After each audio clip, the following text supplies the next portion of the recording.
All right, Pastor James Huang is bringing us the mission history for the fourth week of May. And today, wow, we're getting into the incredible story of Ewha Haktang. This wasn't just any school. It was an institution that truly, fundamentally transformed a nation. So why was this such a big deal? Well, to really get the impact of Ewha, you gotta understand the world it stepped into.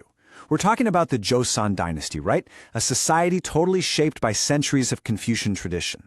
And in that world, the idea of formally educating women, it wasn't just something people didn't think about. No, it was a completely revolutionary, maybe even dangerous idea. Okay, so picture this. Into this super traditional society, you have Christian missionaries arriving. And what do? One of the most radical things imaginable. They start building schools for girls. And you have to understand, this wasn't just about learning the ABCs. This was an act that shook the very foundations of the social order. It was like a quiet revolution, starting right there in a class. And right at the heart of this whole movement, this revolution, was one amazing woman, Mary F. Scranton. She was sent by the Women's Foreign Missionary Society, and boy, was she a visionary. She's the one who would go on to build the very first modern school for women in all of Korea. You know, what's so fascinating is what people called her. She wasn't just Mary Scranton. Nope, she was known as Scranton de Buin.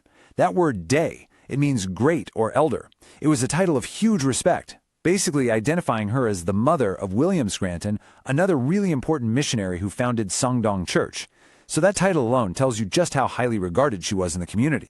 And this, right here, this gets to the absolute core of her mission. Her goal wasn't to, change Korean women into something they weren't. It was the complete opposite. She wanted to use Christian education to restore their God-given dignity and empower them to become leaders, true pillars within their own culture. See, the key here is empowerment, not replacement. That's so important. So every big story has a small beginning, right? And Ewha's start was about as humble as it gets.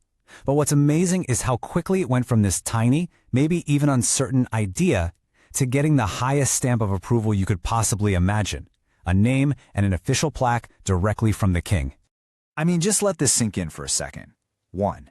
The school opened with one single student. Can you even imagine the amount of faith and vision that takes?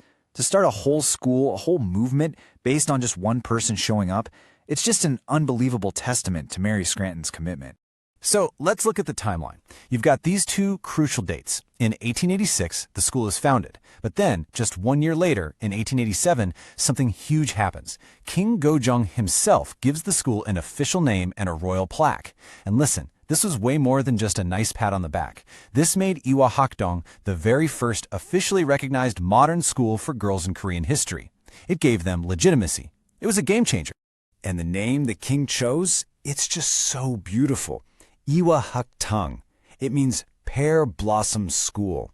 And behind that name was this really profound hope, a wish that the students would grow to be as pure and beautiful as pear blossoms, and that their lives would go on to bear wonderful, meaningful fruit for their entire society. What a vision, right? Okay, so now let's track how this one tiny seed of an idea didn't just grow, it exploded. It became this massive tree of education, constantly breaking new ground and hitting these incredible firsts for women in Korea.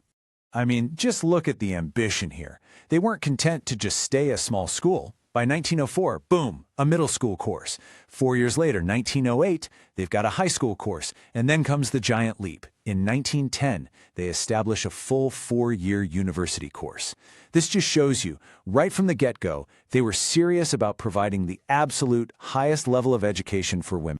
And this is a truly historic moment. In 1914, Ewha did something that had never been done before. It produced the very first female university graduates in the entire history of Korea. Let's say their names: Shin Marcilla, Lee Hwa-suk, and Kim A-sik. These 3 women weren't just students. They were pioneers. They absolutely shattered a ceiling that had been in place for centuries. So when you put it all together, what do you have? You have this incredible journey from one single student in a little house in Seoul to a world-class university. The story of Ewha is just this powerful testament to faith, to vision, and to the unbelievable power of education to change things. It's a legacy that didn't just grow, it blossomed, and in doing so, it changed not just a few lives, but the whole landscape of Korean society. And that's our story for this week. After serving as a missionary to China, Pastor James Huang now serves in Maryland, USA. He is a researcher of Korean mission history, and he shares these stories from his book, Remember and Repay, 52 Weeks of Mission Meditation, with us every single week.